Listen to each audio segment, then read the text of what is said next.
So YouTube family, Derek Carr has always been a man of the people, but I keep telling y'all, real football aficionados seen what was going on. They seen what the Browns' plans was the whole time. But guess what? NFL players, the ones who got a conscience, who actually love human beings, the ones who actually don't berate people, they actually live like actual, Americans who don't think they're bigger than the program. That's Derek Carr. Shout out to his brother, David Carr, too. There's a reason why I love these guys. Now, he's going to call out Coach Kevin Stefanski. So Derek Carr couldn't take it no more, just like me, and I lost my voice. You guys bear with me. I did lose my voice, man, because it's too publicly open now. They're sending a message not only to Shedeur Sanders, the Cleveland Browns are sending a message to anybody who supports the Sanders. You can tell the NFL cartel plantation owners said that, bro, no more of this. Enough of this Shedeur limelight. We have to dim the lights. And Derek Carr noticed that. Now, Derek Carr unfortunately lost his career to injuries, and I'm with my brother Derek, but this is what he said about the whole BS. So Derek Carr said, I need to understand why we don't see at Shedeur Sanders run this 2-minute drill. Wouldn't you want to see your young quarterback operate in this situation, get him more reps for the future? I didn't see the whole game, so maybe he already showed enough. Help me understand this. I want you guys to understand what actually happened. You know me? Let me get up the stinking Coach Kevin face up here. You guys understand what I mean? We got to get Coach Kevin to talk to us right quick. Coach Kevin Stefanski, players see what's going on. Players understand what you're doing. And we do need you to answer it, but we don't really need an answer from you because we see what's going on. So you took out Shedeur, Coach, because the mission was accomplished. Your plan was to make him look like a scrub, no good at all, because you understood 80-something% of the fans who watch football, they don't really understand the playbooks. They don't understand anything. Like, that's nothing against them. They love us. They love their people. Whoever the players are, people have a right to love who they like with not understanding the game. That's okay. I'm not coming at people. What I'm telling you is, guys like Coach Kevin understands this, so all they got to do is just make Shedeur look bad, because there's only limited people like me and Derek Carr who's going to look at this and go, whoa, wait a minute. We see what's going on. See, Coach Kevin and Jimmy Haslam and Andrew Berry understands the conglomerate don't know what's going on. So Derek Carr couldn't take it because he studies these playbooks. He understands the procedure on a daily basis, so it disrupts a guy to look at the situation and think that the NFL is fair. You guys understand what I'm trying to tell you? There is no way you can look at the NFL and have hopes for your kids, because no matter what your ethnicity is, what if that NFL cartel don't like you for whatever reason? We've seen what they did to Kaepernick. We've seen how they tarnished Lamar Jackson's image, and then he fought back. Lamar Jackson came back and didn't call nobody out, didn't judge the NFL, didn't say it was racist. He didn't do none of that. He just dug deep. Rest in peace to Ozzie Newsome, who told Lamar, bro, there ain't no point of crying. Just get in there and go in the pivot. We said the same thing about Shedeur. The only difference is he can't do what Lamar did, because we understood that they have a hit piece for him. They got one for Lamar Jackson, too. I love Josh Allen.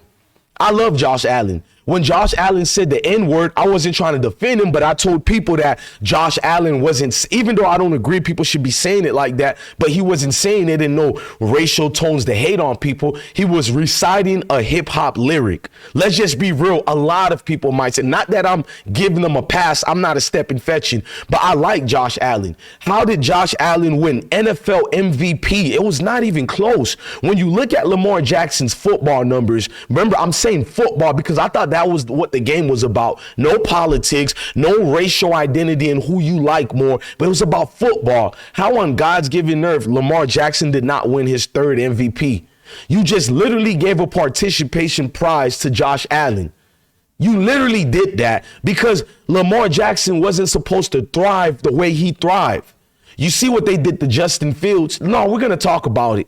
We're here today, have a seat, and let's just have this conversation. Derek Carr said what needed to be said.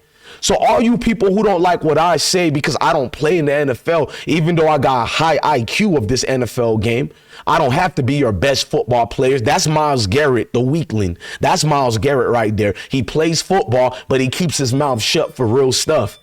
This is why I'm glad I didn't defend Myles Garrett when he hit Rudolph in the head and tried to make it a racial thing. And the sad part is Myles Garrett was probably telling the truth.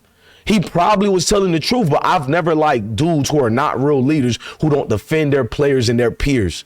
Factual. Myles Garrett plays for the money. Derek Carr played for the love of the game. I loved his big brother, David Carr. During the expansion franchise of the Houston Texans, I got nothing but solidarity with David Carr. I've met David Carr before. Shout out to David Carr for speaking to the military soldiers during 2000. I think it was 2005 or 2006. I got nothing but the utmost respect for the Carr family. This is factual. David Carr, little brother Derek Carr, was coming in the ranks at Fresno State. I rooted for Derek Carr because I'm like, his brother never had a fair chance in the league. If we're being for real, it's not only about what they do to black players who look like me. It's what they do to any players. You should be concerned.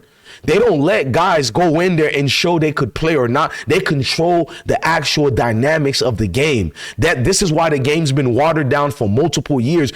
A guy like me that loves sports and addicted to sports like that, I'm going to be very honest. I'm a staunch supporter of the league until the last 10 years. When it got too much politics involved in it, the game is ruined now. When it's no longer about the wins and losses, what's the point of watching this? What's the point? Even with the NIL structured college football, I still like the college game by far way better than the NFL, because at least, you know, as young guys in there, no matter if they're transferring, leaving a university, they're still playing for the love of the game. The money kind of saturated it, but you can still see the love of the game. When you watch these players like Denzel Ward or Myles Garrett, it's hard for you to love the game when you know these guys are just coming in there for their money and their purpose of making the most money they can. There's no more purpose of understanding that this is about the fans, bro. Yeah, get your money, get rich, do what you got to do. But the gladiators of back in the days, they gave their all on the field. I'm talking about blood and everything, limbs, bones. Some of these guys can't even walk no more. Some of them literally can't walk. They're in wheelchairs now. But we don't talk about that. It's offensive to see what they've done to the game of football. It is by far offensive. So how can I teach my son? I'm yelling at my sons when they crying about something. They got hit too hard. I'm like, toughen up, bro. This is football. It's like I can't say that to my kids no more because it's not about that anymore. No, son, you got to make the coach feel superior. You got to make the coach feel good. You feel me?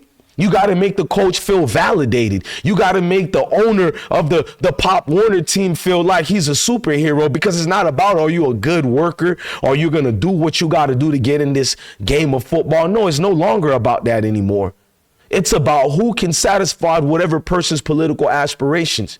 So you watered down a game I used to love. Maybe God did this. I don't know, because I don't think God likes any of these sports stuff, but that's another conversation we can have that people don't even like. If we're going by scripture, the scripture told the chosen 144th, do not, be part of Babylon. It says obey the laws of the land, meaning don't disrupt the laws that could get you killed, get you arrested, or anything like that. So follow the laws, but it didn't tell you become one of the world. So now we have to, the uncomfortable question is, should we even be watching sports such as the NFL?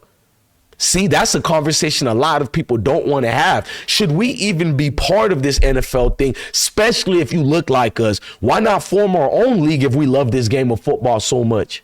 But we allowed them to take away the Negroes leagues, right? They just took our baseball league, Satchel Paige and all of them. Great, no offense to Robinson. He was not even a scrub player in the Negro leagues, meaning he didn't even count over there.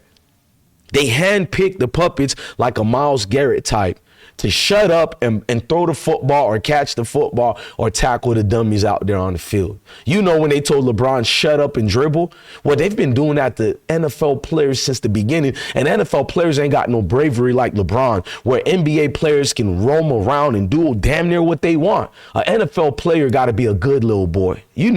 Go get this for me. Go do that for me. Go do that. You're a do boy. That's all NFL players, and I stand on that. I love y'all, but the truth is the truth. I'm sparing no feelings today, bro. None. After what I've seen, you threw Shedeur out there to get injured. You deliberately tried to get your player injured. It's far different than sabotaging. Sabotaging, you can do maneuvers where he doesn't get the start, blase, but you deliberately try to get that young man injured. I seen the game plan. A 2-minute drill, he's not in there. I've never seen this in football before. You already left him in there during the whole duration of the game. Why not leave Dillon Gabriel for the same amount of times? He didn't get enough reps. You guys keep saying Dillon Gabriel did good. He did horrible in that game because I didn't see him develop. What I tried to look for is not these little hashtag throws. I tried to see how that we know Dillon Gabriel got a good arm. I have never said he's inaccurate. His problem, I've always stated since his high school in Hawaii, since he played at UCF, Oklahoma, and Oregon, was when you rattle Dillon Gabriel, he breaks. He doesn't know how to shake it off. Shedeur kept getting sacked and still tried to lead his team to victory. There is a difference in that. It is dangerous to get a football player who is not prepared to handle hardship. With that being said, love your family, love your kids, and stay blessed. Much love to Derek Carr and the entire Carr family. You have a supporter in me for life.